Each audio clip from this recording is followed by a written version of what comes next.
Assalamualaikum. This is Mahnoor Junaid Malik, first year student of RMU. So 18 October expected date आ गई है MD CAT की. That means 5 to 6 weeks रहेगी आपके पास. और बिलीव मी, अगर आप इन 5 to 6 वीक्स को अच्छे तरीके से प्रिपेयर कर लेते हैं तो जिसने इन 5 मंथ्स के क्वारंटाइन में नहीं भी पढ़ा था वो आसानी से एमडी कैट क्लियर कर सकते हैं. मेरा फिजिक्स और इंग्लिश का पोर्शन है और ये वेटेज तो कम होती है इन दोनों सब्जेक्ट्स की, लेकिन अनफॉर्चुनेटली टाइम हमें उतना ही देना पड़ता है प्रिपरेशन का जितना हम बायो और केमिस्ट्री को देते हैं. और एमडी कैट के दौरान भी जब 2.5 आवर का पेपर होता है उसमें भी हाफ टाइम इन्हीं दो सब्जेक्ट्स को दिया जाता है. हालांकि 60 एमसीक्यूज टोटल आते हैं, 40 for physics and English for 20 for English. तो लेट्स स्टार्ट. फिजिक्स के मैं आपको पहले बिल्कुल बेसिक टिप्स बताऊंगी कि आपने किस तरह पहले 4 to 5 वीक्स का सिलेबस कवर करना है, उसके बाद लास्ट वीक रिवीजन के लिए रखना है और उसके बाद आखिरी दिन आपने किस तरह तैयारी करनी है. अच्छा, फिजिक्स के 16 चैप्टर्स हैं एंडिंग इन न्यूक्लियर फिजिक्स. तो आप अगर एक चैप्टर को 2-2 दिन भी देते हैं तो आसानी से आपके 4 to 5 वीक्स में कवर हो जाएगा. और इसका मतलब है कि डेली आपको हाफ चैप्टर करना है और वो हाफ चैप्टर ऐसे करना है कि आपने जो टॉपिक्स हैं उस चैप्टर से रिलेटेड जो हाफ टॉपिक्स आपने प्रिपेयर करने हैं उसकी आपने बुक रीडिंग करनी है, लेक्चर नोट रिवाइज करने हैं, रेड स्पॉट से उसके जो एमसीक्यूज है करने हैं. लेकिन रेड स्पॉट भी ऑप्शनल है. अगर आपने 5 मंथ क्वारंटाइन में रेड स्पॉट प्रिपेयर कर लिए तो दोबारा करने की जरूरत नहीं है. But keep this thing in your mind कि red spot is only recommended for physics. Bio और केमिस्ट्री के लिए रेड स्पॉट नहीं खरीदने. बहुत बड़ी स्टुपिडिटी करते हैं बच्चे के बायो केमिस्ट्री की भी प्रिपरेशन कर रहे होते हैं, हालांकि वो सिर्फ बुक से आते हैं एंटी टेस्ट से. और ये मैं यूएचएस के लिए कह रही हूँ, यूएचएस के लिए सिर्फ आपने सिलेबस तक ही रहना है. अच्छा, अब न्यूमेरिकल्स की बात करें तो न्यूमेरिकल्स आपने प्रैक्टिस करनी है. 2017 के एमडी कैट से न्यूमेरिकल्स बहुत आ रहे हैं तो आपने अच्छे तरीके से उनको प्रैक्टिस करना है. और शॉर्ट लिस्टिंग करनी है. शॉर्ट लिस्टिंग अब जैसे हाफ चैप्टर आप कर रहे हैं तो उसकी आपने हाफ पेज तक शॉर्ट लिस्टिंग होती है. ज़्यादा लंबी चौड़ी शॉर्ट लिस्टिंग भी नहीं करनी. शॉर्ट लिस्टिंग का फायदा सिर्फ आखिरी दिन होगा जब आप रिवीजन कर रहे होंगे, क्योंकि आपके पास टाइम नहीं होगा 3-4 घंटे में कि आप पूरे दोनों बुक्स के पेजेस पर टाइमर तैयार करें. वो आप जैसे 16 चैप्टर्स हैं तो आप 16 पेजेस का शॉर्ट लिस्टिंग वाले नोट्स बना लें और उसमें आपने क्या करना है, फॉर्मूलाए लिखने हैं, रिलेशन लिखने हैं. रिलेशन ऐसे कि कुछ के डायरेक्ट होते हैं, कुछ के इन्वर्स जैसे. अब ऑल्टरनेटिंग करंट में देखा जाए वोल्टेज, करंट और पावर, इनके कभी इन्वर्स आता है रिलेशन तो कभी डायरेक्ट आता है. तो ये आपने ध्यान देना है कि ये कैसे आपने कौन सा टाइम कौन सा कॉन्सेप्ट अप्लाई करना है. कॉन्सेप्ट गेन करना मुश्किल नहीं है फिजिक्स में जितना कि कॉन्सेप्ट अप्लाई करना. तो आपने इस चीज़ का ध्यान रखना है. प्रैक्टिस की बात करें तो आपने अकेडमी की जो प्रैक्टिस बुक्स होती हैं उनसे प्रैक्टिस करना है. और अच्छी बात यह है कि अकेडमी की बुक्स के जो प्रैक्टिस होती है उसमें यह है कि पास्ट पेपर्स भी उस चैप्टर के से रिलेटेड जो क्वेश्चन पास्ट पेपर्स में आए होते हैं वो कंपाइल किए हुए होते हैं. तो इसका मतलब है कि आपको पास्ट पेपर्स लेने की जरूरत नहीं है. जो बुक शॉप में इतने बड़े बड़े आप लोग पूरी पूरी बुक्स उठा लाते हैं उसका कोई फायदा नहीं है, क्योंकि हर 2-3 साल बाद सिलेबस चेंज होता है. तो आउट ऑफ सिलेबस एमसीक्यूज की प्रैक्टिस करना बहुत स्टुपिडिटी है. अब प्रैक्टिस में देखा जाए तो फेसबुक ग्रुप्स में काफ़ी टेस्ट और एफएलपीज डिफरेंट अकेडमीज के अपलोड हुए हुए होते हैं. तो वो आई रिकमेंड कि आपने 2019 जुलाई के बाद से जितने भी टेस्ट और एफएलपीज अकेडमीज में कंडक्ट करवाए गए हैं आपने वो उनसे तैयार करना है. उससे जुलाई से पहले का नहीं करना, क्योंकि जुलाई में सिलेबस चेंज हुआ था और मई और जून हम 2 महीने पुराना सिलेबस पढ़ते रहे थे. तो ये आपके लिए बहुत अच्छी बात है कि आपको बहुत ज़्यादा टाइम मिल गया सिलेबस कवर करने के लिए. हमारे पास सिर्फ 1 महीना था, लेकिन अगर आप देखेंगे सिलेबस तो वो बहुत आसान है पिछले से बने. अच्छा, अब ये तो मैंने बता दिया कि 4 to 5 वीक्स में आपने कैसे प्रिपरेशन करनी है. ऐसा सिलेबस आपने ऐसा टाइम टेबल बनाना है कि इक्वली आप हर चीज़ को टाइम दें और आपका 1 महीने में हो जाए सिलेबस कवर. आखिरी वीक की बात करें तो आपने क्या करना है कि एफएलपीज उठाने हैं फिजिक्स के जैसे फुल सिलेबस के एफएलपीज जिसमें 100 या 200 एमसीक्यू हो. तो उससे आपने एनालाइज करना है कि आप कौन से कॉन्सेप्ट पे आपके अभी वीक है, कौन से न्यूमेरिकल्स की प्रैक्टिस की जरूरत है, तो आपने वैसे तैयारी करनी है. बहुत सारे बच्चे मुझसे पूछते हैं कि रिवीजन हम कैसे करें. हर किसी ने अपने तरीके से रिवीजन करनी होती है. कोई बच्चा किसी टॉपिक में वीक होता है तो कोई बच्चा किसी और टॉपिक में. तो वो आपको खुद एनालाइज करना है कि आप कहाँ कहाँ वीक है और उसके लिहाज से आपने तैयारी करनी है.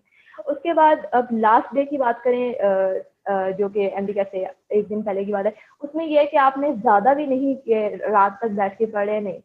हर बायो केमिस्ट्री फिजिक्स को आप 3 घंटे दे दें मैक्सिमम और इंग्लिश को 1 घंटा. इंग्लिश को मैं बताऊंगी कि मैं क्यों कह रही हूँ कि थोड़ा टाइम देना. और रिवीजन में आपने यही करना है कि आपने शॉर्ट लिस्टिंग वाले जो नोट्स है उनसे तैयार करने हैं, क्योंकि अगर आखिरी दिन टाइम नहीं होता पेजेस पर जाने का। और अब मैं इंग्लिश पे आती हूँ। इंग्लिश के 20 एमसीक्यूज हैं, और मैंने आपको ये कहा था कि जितना टाइम आप बायो, केमिस्ट्री और फिजिक्स को दे रहे हैं उतना ही आपको इंग्लिश को भी देना पड़ेगा। ऑल्दो सिर्फ 20 एमसीक्यूज है, लेकिन आपको फिर भी इसकी तैयारी करनी पड़ेगी। इसमें यह है कि आपने बुक रीडिंग करनी है, और अगर बुक रीडिंग आप कर चुके हैं इस 5 मंथ के क्वारंटाइन में तो वेल एंड गुड, लेकिन अगर नहीं की तो बहुत इंपॉर्टेंट है बुक रीडिंग। 40 to 50 चैप्टर्स आप हर रोज भी एक दो करके करेंगे तो आसानी से आपका 1-1.5 महीने में हो जाएगा। अब आप बात करते हैं वोकैब। वोकैब सबसे इम्पोर्टेंट है और सबसे हेक्टिक चीज़ है इंग्लिश के सिलेबस में। लेकिन आप इसका लकी हैं कि 2019 तक हम लोग जब वोकैब तैयार कर रहे थे जुलाई तक, वो था 843 वर्ड्स, और अब सिर्फ 200 वर्ड्स है, और उसमें से भी सिर्फ 50 वर्ड्स होंगे जो कि मुश्किल होंगे। लेकिन अगर वर्ड्स आसान भी हैं जो 150, तो उनके सिनोनिम्स मुश्किल होंगे। वोकैब आपने ऐसे तैयार करनी है कि एक एक वर्ड का आपने English meaning, Urdu meaning, 15 synonyms, 15 antonyms और सेंटेंस फॉर्मेशन देखनी है। और सेंटेंसेस में भी कभी कभार अगर वो वर्ड हमारी टेक्स्ट बुक में यूज हुआ है ना, तो वो भी जो अकेडमी की प्रिपरेशन बुक्स होती हैं उनमें गिवन होता है। तो मैं बार बार अकेडमी की प्रिपरेशन एंड प्रैक्टिस बुक को रेकमेंड कर रही हूँ। बुक शॉप से जो वैसे जनरल एमडी-कैट की बुक्स होती हैं वो नहीं खरीदनी, वो जनरल एंटी टेस्ट के लिए होती है, यूएचएस के लिए स्पेसिफिक नहीं होती। अच्छा, फिर ग्रामर रूल्स करने आपने, और होमोफोन भी आपने करते रहना थोड़े बहुत हर रोज। प्रैक्टिस अगर आपने प्रैक्टिस की बात करें तो प्रैक्टिस आपने एक तो जो बुक के एमसीक्यूज होते हैं ना, जैसे चैप्टर वाइज ना, अकेडमी की बुक्स में चैप्टर वाइज कंपाइल किए हुए हैं, कोई हर चैप्टर के 30-20 एमसीक्यूज, तो आपने उनसे प्रैक्टिस करनी है। इससे आपकी बुक रीडिंग जो आपने की है वो आप रिवाइज कर लेंगे। इसके अलावा आप जनरल वोकैब और ग्रामर की भी प्रैक्टिस कर सकते हैं। अच्छा, अब वोकैब का एक तरीका ये है कि आपने एक राउंड लगाना है, 10-10 वर्ड्स करने हैं हर रोज, तो 20 डेज में आपके 200 वर्ड हो जाएंगे। फिर आपने दूसरा राउंड लगाना है 15-15 वर्ड्स करके, तो आपके वो भी 13-14 डेज में हो जाएंगे। कहने का मतलब ये है कि वोकैबलरी को आपने इस 1-1.5 महीने में 2-3 दफा तो रिवीजन की हो। वोकैब सबसे टाइम टेकिंग चीज़ है और सबसे मुश्किल चीज़ है। अगर वर्ड्स आसान आते हैं तो सिनोनिम्स जो चॉइसेस होती हैं वो डिफिकल्ट होती हैं। अगर आपको आइडिया लगाना है कि किस तरह की वोकैब आती है, तो आप पिछले सारे पास्ट पेपर उठा के देख लें। सिर्फ 2019 का जो लास्ट ईयर का एमडी-कैट था वो आसान था, फिजिक्स और इंग्लिश दोनों का। लेकिन वैसे ये दोनों सब्जेक्ट ही कभी कभी मुश्किल आ जाते हैं, और यही डिसाइडिंग फैक्टर होते हैं। बहुत सारे बच्चे जो लाइक बच्चे होते हैं वो बायो केमिस्ट्री तो क्लियर कर लेते हैं, लेकिन फिजिक्स और इंग्लिश के थोड़े डिफिकल्ट क्वेश्चन देके वो पैनिक कर जाते हैं और उनसे नहीं अटेंड होता। इसलिए आपको इन दोनों सब्जेक्ट को भी फुल फोकस देना है। अच्छा, अब मैं शॉर्ट लिस्टिंग की बात करूँ तो इंग्लिश में short listing is not recommended. आपने क्या करना है, और ये आपने ऐसे करना है कि आपने हाईलाइट करना है जो वर्ड्स आपको मुश्किल लगते हैं, और पेजेस को फोल्ड कर लें। इसके अलावा ग्रामर के रूल्स और प्रैक्टिस प्रिपेयर करेंगे तो वो भी आपने हाईलाइट करने हैं जो मुश्किल है।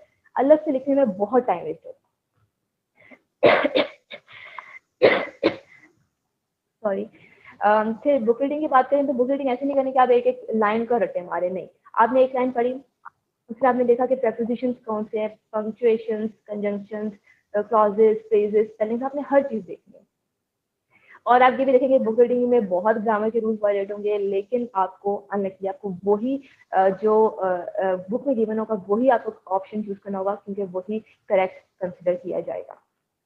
इसलिए बुक रीडिंग इतनी आसान नहीं है। अब ये तो मैंने बता दिया कि आपने 4 to 5 वीक्स में किस तरह अपना सिलेबस कवर करना है। अब आते हैं लास्ट वीक। लास्ट वीक में मैंने जितना फिजिक्स में बताया कि एफएलक्यूज उठाएं फुल सिलेबस के इंग्लिश के, और उससे देखें कि आप कौन से वोकैब के वर्ड्स नहीं आपको आ रहे, या आप कौन से ग्रामर के रूल्स आपको रिवाइज करने की जरूरत है, तो आप वो कर लें, ठीक है।